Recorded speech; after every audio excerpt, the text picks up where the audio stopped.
Haere mai, welcome to the Infrastructure and Environment Committee meeting of Wednesday the 5th of June 2024. Welcome to those that are joining via live stream. Just ask to remind the councillors to make sure their phones are turned off. We'll probably take a break around 11 o'clock this morning and potentially a lunch break at 1 o'clock. I'd just like to start the day with an opening karakia or prayer and invite Councillor Lee to do that for us. Thank you. Thank you, Madam Chair. Almighty God, we give thanks for the blessings which have been bestowed on us. Laying aside all personal interests, we acknowledge the King and pray for guidance in our deliberations, that we may conduct the affairs of this committee with wisdom, justice, mercy, humility, for the welfare and peace of Rotorua. Thank you, Councillor Lee. Just move on to the second item, which is apologies.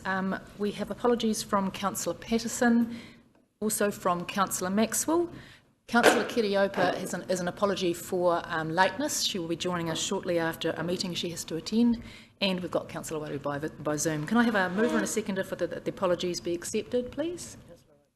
Councillor O'Brien and Mayor Tapsell, thank you. All those in favour, please say aye. Against? That is carried. Thank you. Item 3, are there any declarations of interest this morning? There appear to be none. Are there any urgent items that are not on the agenda today? There appear to be none. Item number 5 is confirmation of the minutes of the Infrastructure and Environment Committee that was held on the 1st of May. Could I ask for a mover and a seconder that the minutes of the Infrastructure and Environment Committee held on the 1st of May be confirmed as a true and correct record, please? Councillor Kaifong, and seconded by Councillor Wang. Are there any notes of correctness?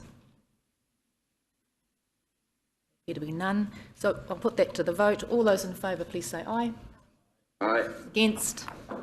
That is carried. Thank you. Moving to item number 6, the staff reports. We have on page 10 of your agenda, councillors, the progress report for Infrastructure and Environment Committee. I'd like to ask for a mover and a seconder that this report be accepted, please. Mayor Tapsell. And, Councillor Waru, thank you. All those in favour, please say aye. Against? Aye. That is carried. I'd like to invite Stavros and Rob to overview the report and highlight any matters of interest to us. Good morning. Over to you.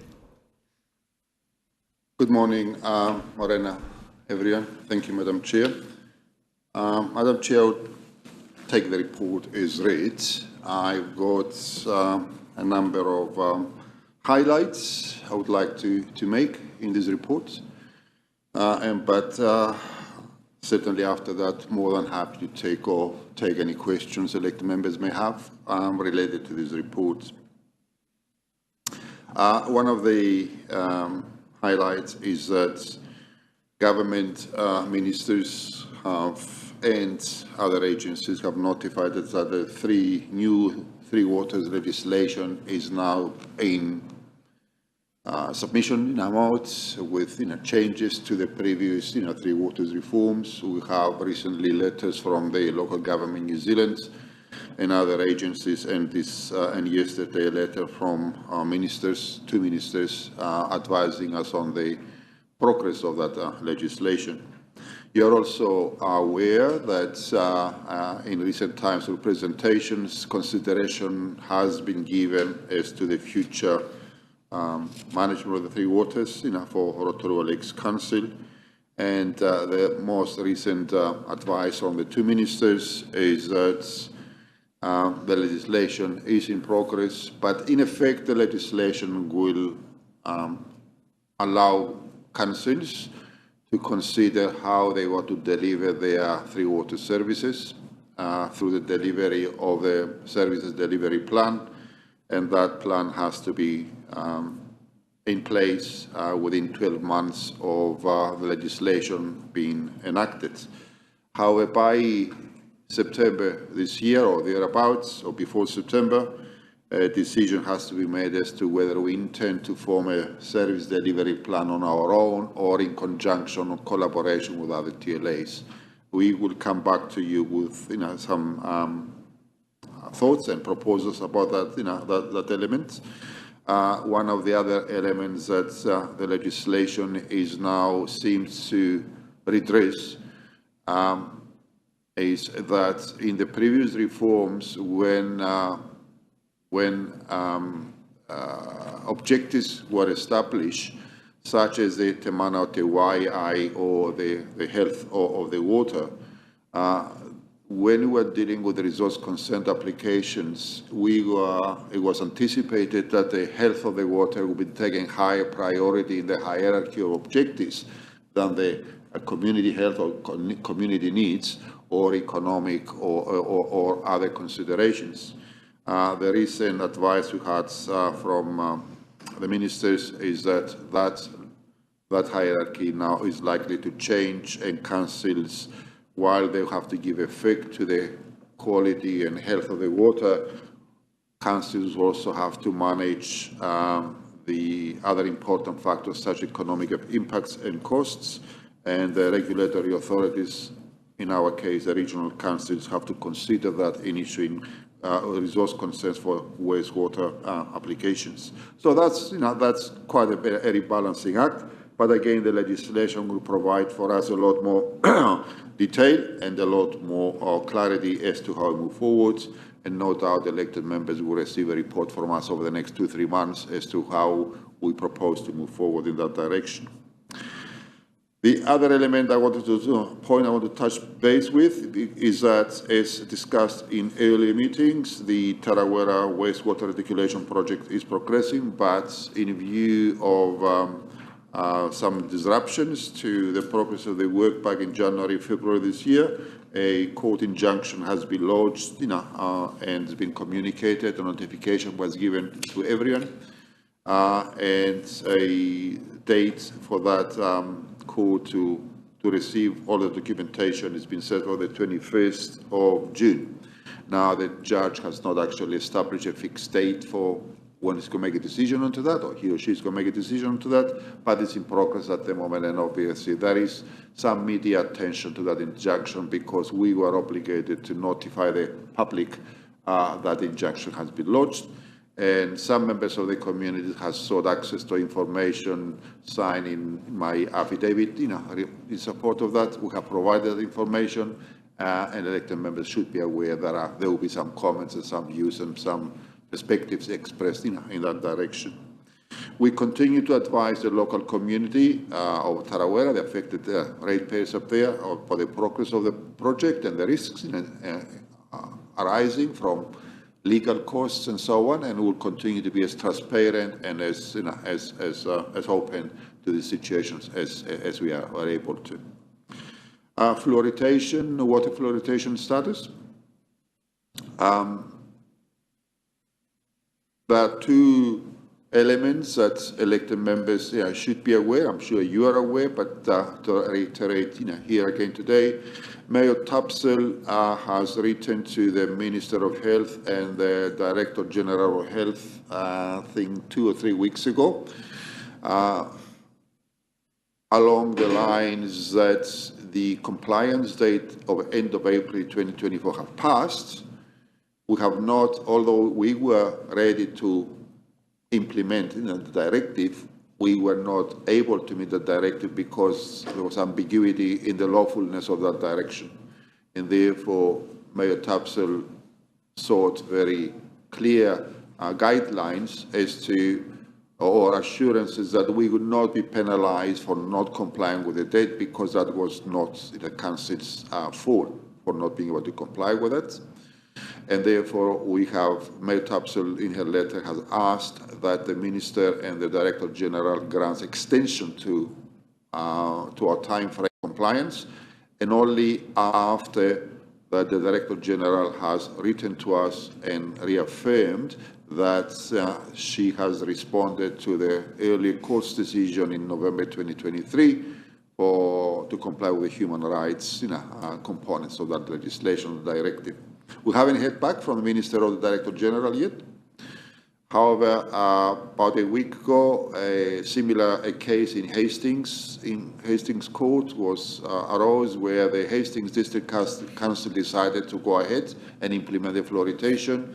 A community group challenged that decision in court, and the court made a decision saying that Hastings District Council was right to comply, to proceed with the directive. Our position at this point in time is quite simple. We have complied with all the instructions we received. We went to procurement. We have tenders for the works. The tender outcome has been agreed by the Ministry of Health officials, and we'll now be waiting to hear from the Minister and the Director General in response to Mayor Taps's letter before we actually make the next decisions. Gold Clam, the community, our community in general, but especially Manawhenua and Rotorua Lakes Trust, have a significant concern about the potential invasion of gold clam from the Waikato catchment into our lakes in the area. Some work is taking place behind the scene at the moment to impress upon the Ministry of Primary Industry, who are the lead agency for biosecurity reasons, to enhance and upgrade their vigilance and their biosecurity approach in that process. I believe it's fair to say that Mayor Tapsell and Councillor Brown and I think Phil Thomas, our representation into the Lakes Rotorua Strategy Group next Friday the 14th, will table a resolution calling for the responsible Minister for Biosecurity to take much stronger action that they have done today, in order to ensure that the biosecurity issue presented to the Rotorua Lakes does not materialize. And again, we will continue to work with the relevant agencies, including the Bay of Plenty Regional Council, the Rotorua Lakes Trust, and the government agencies to make sure that we are as prepared as possible to defend or mitigate or eliminate that biosecurity threat. Again, with regards to the lake, the Rotorua Lakes, as you're aware, a technical working group has been established between the Rotorua Lakes Trust, Rotorua Lakes Council, the Bay of Plenty Regional Council, and other relevant specialist groups to look into the risk that climate change and therefore increasing rainfall may pose by the resulting higher than average lake levels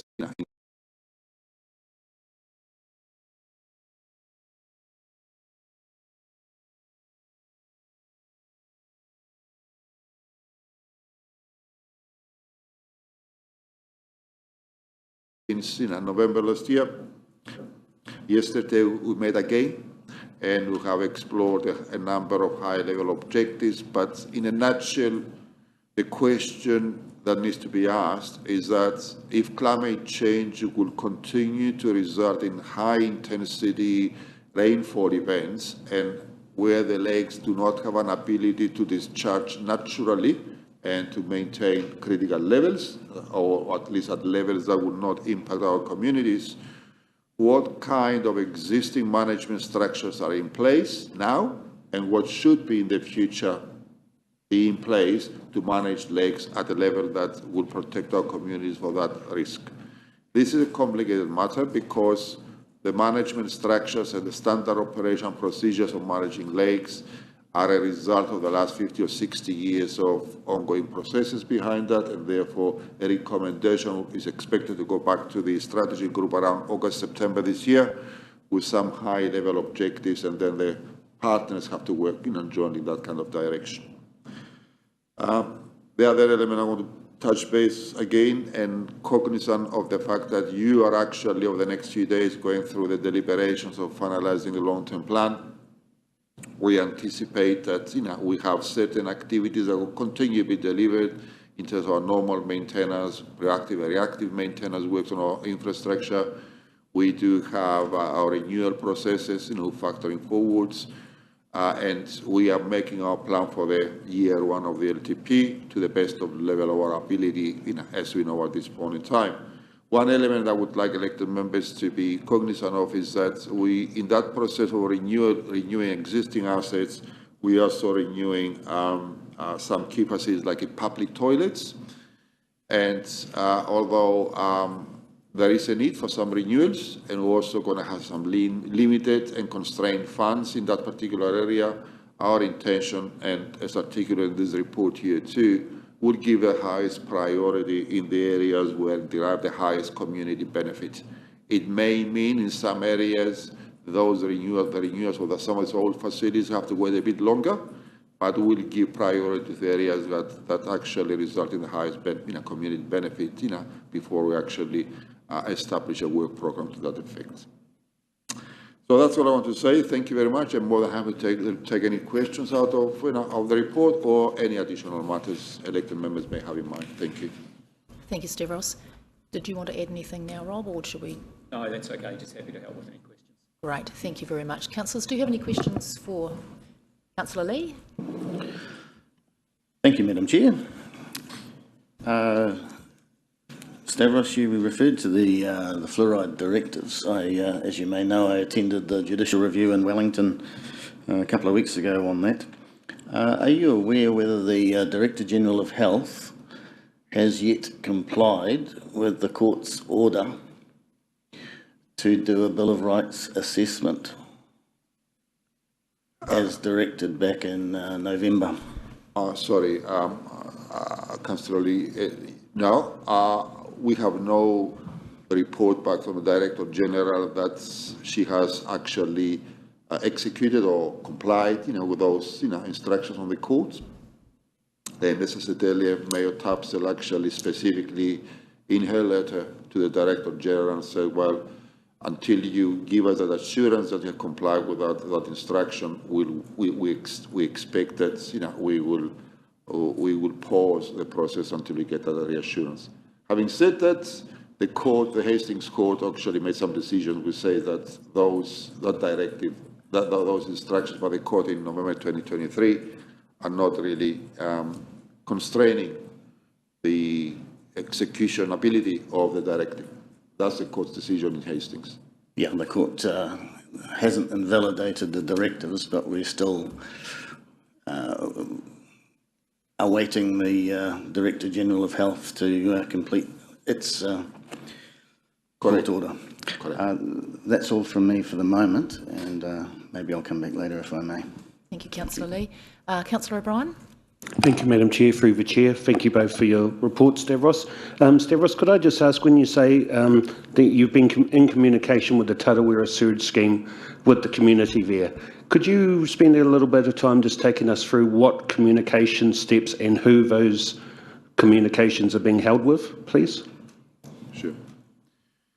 There are a number of levels of communications. In that respect, we do have regular newsletter updates, which we post to all the available emails we got in our system for people. Every 3 months, we provide a complete program update in terms of the physical works, risks, and so on. And again, goes to all the email addresses we have.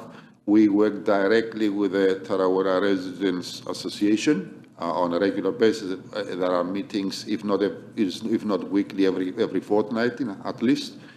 You probably are aware that in Tarawera there was another alternative group that formed, but those two, the Residents Association and that group, have decided to form together a funding working group, and they merged together with the sole objective of trying to identify ways of securing more funding for the scheme. So we meet with that group on a regular basis too. And so you've got online communications, the media releases, the project updates we send to all the available emails we've got in our database, and those two groups on a regular basis, which include also relevant manufacturing groups. Thank you for that. And just a follow-up question, if I may. Regarding Gold Clam, could you just tell me, when you say we're imploring the Minister for stronger steps, what steps are we asking them to implement? Like, what is it we're seeking the Minister to do? Well, I would not go into the extensive detail at the moment, but just a couple of points. Our proposed approach would be, as you're aware, the Ministry for Primary MPI has issued got a, what do you call it, a notice, that there is a biosecurity risk.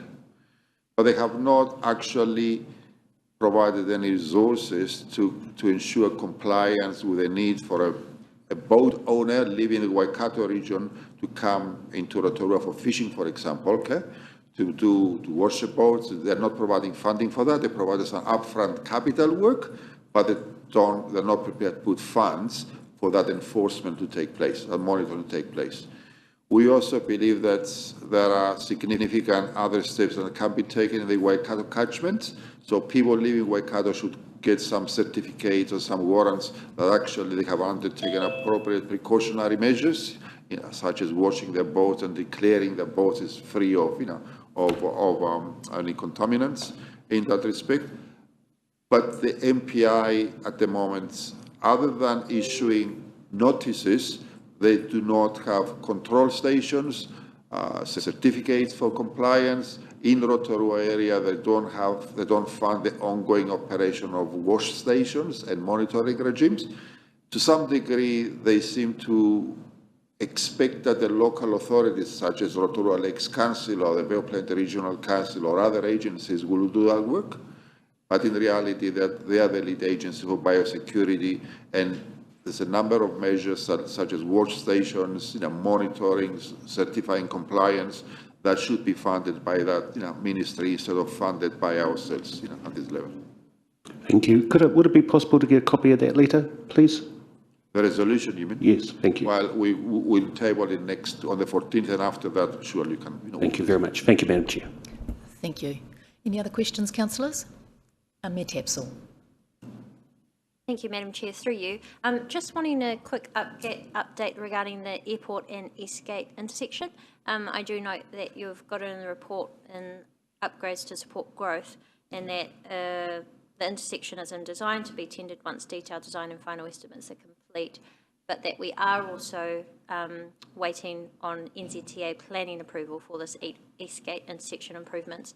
I know this is something we've been advocating very strongly for, but I also know that, unfortunately, in the Bay of Plenty Transport Committee regional plan recently, it has been listed as unprioritised and funded. I'm just wanting to know whether we still have positive progress towards unlocking this, and that NZTA are acknowledging and coming to the table with assisting us in getting this significant development underway. Thank you, Your Worship. I think just again for all elected members to a quick refresh. The State Highway 30 upgrades stop short of the airports. We have a historical commitment to improve the intersection of Eastgate. In the absence of Stage 3 funding for State Highway 30, we have proposed to install traffic signals on that intersection. Because those signals will be installed on State Highway, we need a planning approval for NZTA. It'd be fair to say that we have not encountered the most straightforward collaboration in that respect. In the last couple of months, we have been able to convince NZTA that this is the best interim measure for us. It's not funded by NZTA at this point in time. It's funded by ourselves. And therefore, we expect them at the very least to work with us to allow the installation. 2 weeks ago, they have asked us for a whole range of traffic monitoring flows in that area, and we have provided for them. I have spoken to the regional manager for NZTA and the regional operations manager, and as late as 2 days ago, and I am assured that they are working diligently to give us that planning permission to install. And my hope is that from July, we will be able to put these works to tender and should be able to execute them this side of Christmas. Just one final question. Thank you very much for that answer. On Linton Park Dam, and just noting that it does say in the report that the applications are being developed to transfer those funds to cover the additional works required in Linton Park. I just wanted to check, are they being transferred from another project that we were anticipating on doing? The Western Linton, the West Park. Yes, yes. I'll try to keep it as simple as possible. When we've developed the initial application for the infrastructure acceleration funds, an initial approach was Linden Park was going to be divided into two segments, the east part and the west part. If you would recall, back in February this year, we have identified that the Linden Park East was able to be augmented significantly more than initially anticipated. That made the west development unnecessary, but we are asking the IEF to reallocate about $4.8 million that was allocated to that western part into the east part to be able to compensate for the fact that it would be no longer needed. We achieved the same outcome on the east side, and therefore the funds dedicated to that outcome should be paid to us. Good. Thank you very much for confirming that. I just wanted to make sure that it wasn't, that we weren't needing to fund another project that was also very important and necessary. And can I just acknowledge the significant work that has been underway within the report that you've noted? There's so much work that's been going on, whether it's around our environment, around infrastructure, or of course our parks and reserves and toilet upgrades, to name a few. So thank you very much to the staff. Okay. Thank you, Mayor Tapsell. Councillor Lee? Thank you, Madam Chair, for your indulgence. I'd just like, Stavros, to draw your attention, going back to the fluoride issue, to a detail within the budget that was released, was it last week, under the vote health area. It says there is a decrease in the appropriation for 24-25, mainly due to $6 million carried forward only for the implementation of fluoride capital works subsidies programs. The upshot is, from what I can tell, the funding may have been cancelled for fluoridation by the new government in the budget, so you may wish to look into that. Yeah, thank you, Councillor Lee. I think, again, I'll go back to Mayor Tapsell's letter to the Minister and the Director General, which, again, strongly urges the government or the responsible agencies to carry forward those budgets, so to allow us to execute the projects if the directive is continuing to be, lawful. Thank you. Yeah. On page 16 of the agenda, about halfway down on the right-hand side, there's a particular paragraph that I'm unable to untangle. It's not really a sentence, but I wonder if you could tell me what it means. Such MOU will include future costs that are currently not included in the LTP, therefore appropriate consideration in which planning cycle these should be considered. This is under the... I think I've noted in my previous report, Councillor Lee, that refers to one of our main water supplies in Karamutakina, on top of Utuhina, the central water supplies. Again, very briefly, back in August 2022, an agreement has been reached between the Manawhenua and Council to return some lands around that spring on top of Utuhina, and those agreements have been given effect and been executed. The Hapu have expressed an aspiration to continue to work with the Council in terms of the joint consent application to maintain the current water take from those springs, and also to continue to enhance its future relationship with the Council for the term of the resource consent, noting that those consents should be roughly in terms of about 25 to 35 years. They propose to form a memorandum of understanding between the Manawhenua and the Council, and that memorandum of understanding will describe the aspirations of Hapu and the Manawhenua and the joint and any partnership we may end up enter with them. I have explained to them that our current LTP does not include for that MOU, and we are actually have invited the Manawhenua to come to this committee sometime in August, hopefully to make a presentation about their aspirations, and if elected members are of a mind for officers to explore that MOU, which will involve some investment in managing that relationship, maintaining that relationship, Then officers will explore what it means in financial terms, so can return back to the council and make a report to you, and then you decide how you want to proceed from that. So that's why the comment there is that although there is an aspiration for the Mana Whenua to have an MOU, that MOU cost component is not part, of our long-term plan. After their presentation, then you will give us direction, and then we'll work and come back to you with a full report on that. Okay, thank you very much. Thank you, Stavros. Any other questions, councillors? I just would like to note that, as Mayor Tapsler mentioned, there's been a lot of work going on across the organisation and the district, and another big piece of work is the comprehensive stormwater consent. I note that we've had an extension of time. Can you give us any background around where we're at? And because you've mentioned it's a very complex process, is there anything that you can advise of, update on?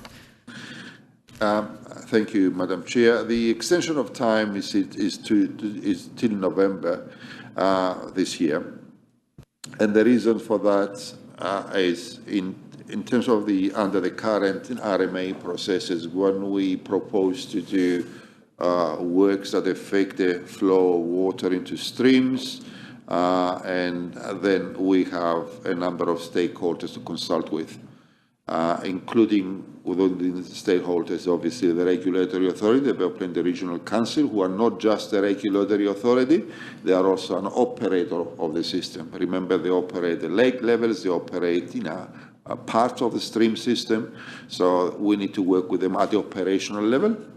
We also have got some interventions proposed in terms of trade waste controls, contamination controls, and general impacts of erosion and siltation into the streams that need to be considered by Mana Whenua, and especially in Atifakawi area, in the central area, they have an active interest as a stakeholder, and having these discussions with them in advance of the regulator considering the resource consent application, it will help us eliminate protracted differences of opinion, and therefore we thought we'd trade a bit more time to have these active and constructive conversations before the commissioner hears the resource consent application.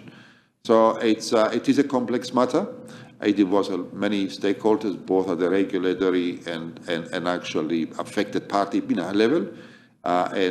We are trying to minimize the risk of disconnection between our objectives and their objectives.